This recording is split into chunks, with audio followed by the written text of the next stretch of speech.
Television rating point, ये चीज कुछ विशेष घरों में कुछ एक डब्बे लगाए जाते हैं, कुछ बॉक्स लगाए जाते हैं, जिसके जरिए देखा जाता है कि किस समय में कौन से चैनल सबसे ज्यादा देखे जा रहे हैं। ये सब के लिए होता है, ये फिल्मों वाले चैनल के लिए, कलर्स वालों के चैनल के लिए, उसके बाद न्यूज चैनल के लिए भी ये चीज लगाए जाते हैं। तो लगभग मुंबई में 40,000 घरों में लगाए गए हैं, जिसपे कि हंसा टेक्नोलॉजी वाले इस चीज को देखते हैं। और बार्क जो एक संस्था है, सरकारी संस्था है, वो इन्हों को प्राइवेट संस्था हंसा टेक्नोलॉजी को अपने ऊपर हायर करके रखी हुई है, जो ये सब चीज इंस्टॉल करते हैं, देख रेख वही करते हैं। अब उन्हीं का एक व्यक्ति था जो एफआईआर किया था, जिसमें इंडिया टुडे का, आज तक वालों का नाम आया था कि इन्होंने इसमें घोटाले करते हैं और 400-400 रुपए, 500-500 रुपए उन बॉक्स वालों के घर में देते हैं कि आप 2 घंटा 3 घंटा इसे कंटिन्यू प्राइम टाइम के समय में 9 बजे से 10 बजे के बीच, 6 से 7 बजे के बीच, रात को 10 से 11 के बीच, इन समय में आप अपनी टीवी में यही चैनल देखा करें, या नहीं भी देख रहे हो तो चालू करके छोड़ के रखे।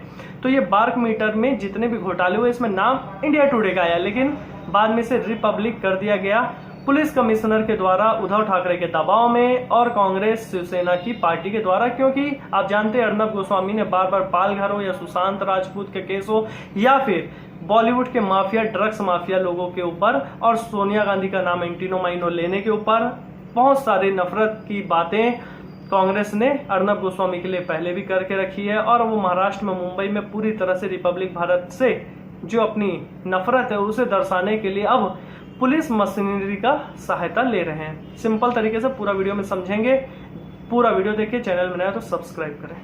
समझेंगे बारको जो मीटर होते हैं जिससे टीआरपी चेक होती है, कुछ घरों में लगाए जाते हैं, उसे मुंबई में जो हंसा टेक्नोलॉजी प्राइवेट लिमिटेड कंपनी है वो उसे इंस्टॉल करती है और हर तरीके से उसका ही पूरा कार्यभार रहती है।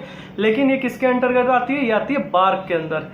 अब जो नितिन भंसाली जो नितिन थे वो जाके क्या किए, वो एक एफआईआर किए थे कि कुछ जगह पर इस पे घोटाले हो रहे हैं, बहुत सारे ऐसी जगह पे पैसा दिया जा रहा है जहां पे मीटर जिन जिन के घरों में लगा उन्हें 400 से 500 रुपए दिया जाता है कि कम से कम दिन में 2 घंटे आप इंडिया टुडे को देखें। और बाकायदा एफआईआर में भी इंडिया टुडे का ही नाम है। इंडिया टुडे वही जो आज तक और भी बहुत सारे उनके चैनल्स है, इंडिया टुडे का नाम है इसमें। अब ये बात निकल के आई और आप जानते होंगे पिछले 20 साल से 30 साल से टीआरपी में टॉप में आज तक इंडिया टीवी ही चलते हुए आ रहा था। अब इंडिया टुडे ने क्या किया, इसमें जब परमवीर सिंह जो मुंबई पुलिस के कमिश्नर है वो जब आए, एफआईआर के बाद वो लेके आ गए इसमें रिपब्लिक का नाम को रिप्लेस कर दिए। कहीं पर भी आप उठा के देख लीजिए, इसमें कहीं पर भी रिपब्लिक का नाम नहीं था, इसमें नाम था इंडिया टुडे का।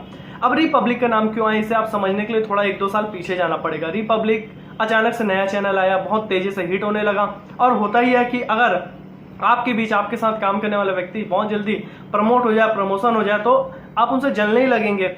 अब रिपब्लिक टीवी इतनी जल्दी हिट हुआ कि जो पहले से खड़े हुए चैनल थे उनकी जलने लगी, धुआं धुआं होने लगा। अब इसी बीच पालघर का जब इंसिडेंट हुआ, पालघर के समय साधुओं को जब मारा गया, तब इस मुद्दे को सभी चैनलों ने दबाया। केवल रिपब्लिक भारत में अर्नब गोस्वामी ने इसे उठाया और सोनिया गांधी पर भी डायरेक्ट सवाल किए, सोनिया गांधी का नाम एंटीनो माइनो लिया। उसके बाद पूरे देश भर में उसके ऊपर एफआईआर हुआ।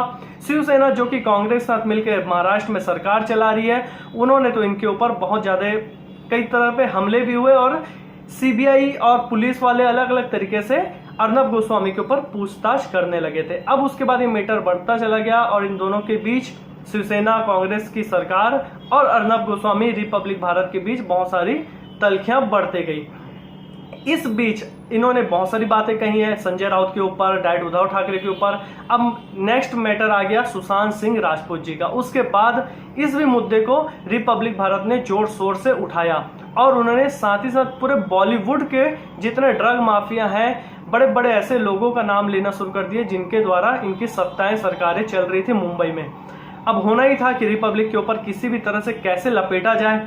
तो उनके बाद पहले तो ये कहा गया कि रिपब्लिक को हम बैन करवा देंगे, बैन नहीं हुआ तो अब अपनी जितनी मशीनरी होती है, पुलिस मशीनरी का उपयोग करने लगी उद्धव ठाकरे सरकार। और इंडिया टुडे का नाम को परमवीर सिंह वहां के कमिश्नर ने दबाया, ये सबसे बड़ी गलती की। अब इसके ऊपर अर्नब गोस्वामी केस करने जाएंगे और उसके बाद नाम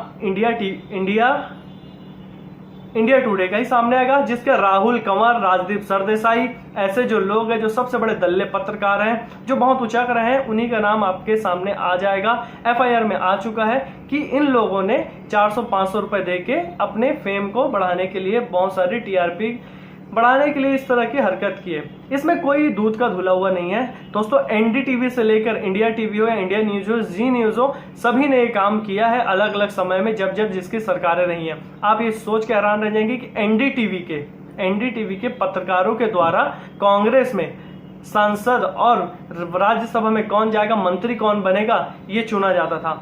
आशुतोष जब वो एनडीटीवी में काम करते थे और उसके बाद उनके यहाँ के एक जन कोमल और एक सुशांत, इन्होंने खुल के इस बात को बताई है कि किस तरह से कांग्रेस की जो यूपीए 1 और यूपीए 2 में एनडीटीवी का बहुत बड़ा दखल रहा है। और आप कभी भी उठा के देख लीजिए कि एनडीटीवी ने यूपीए के किसी भी भ्रष्टाचार, घोटाले, यहाँ तक कि बहुत सारे जो उस समय घोटाले, भ्रष्टाचार और निर्भया कांड होते थे उन्हें भी वो दबा दिया करते थे। और 26/11 में जो पाकिस्तान से आए हुए आतंकवादी द्वारा जो हमला हुआ था उसे हिंदू आतंकवाद बनाने में भी दिग्विजय सिंह का साथ सबसे ज्यादा एनडीटीवी ने दिया था।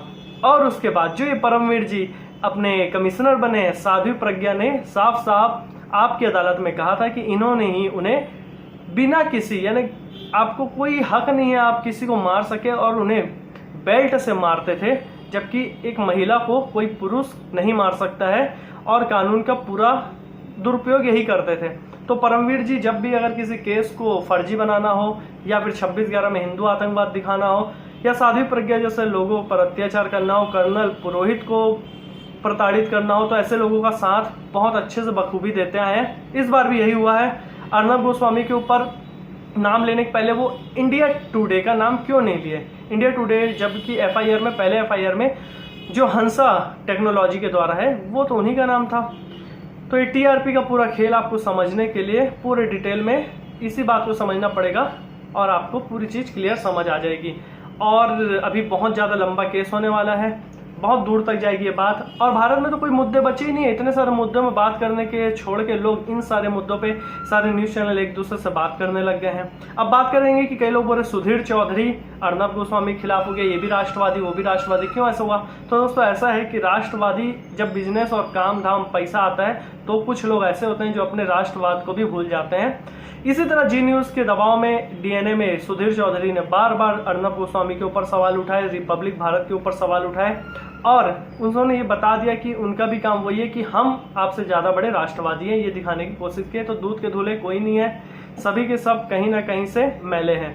आपको इस बात में क्लियर होना चाहिए कि आप ना अर्नब का साथ दो, ना सुधीर का, ना गद्दारों का साथ देने वाले रवीश कुमार का। आप सच का जब कोई साथ देता है तो उसका उस समय साथ दो, बाकी समय हमें किसी की अंधभक्ति नहीं करनी चाहिए, ना ही किसी की चमचागिरी करनी चाहिए। जय हिंद, वंदे मातरम।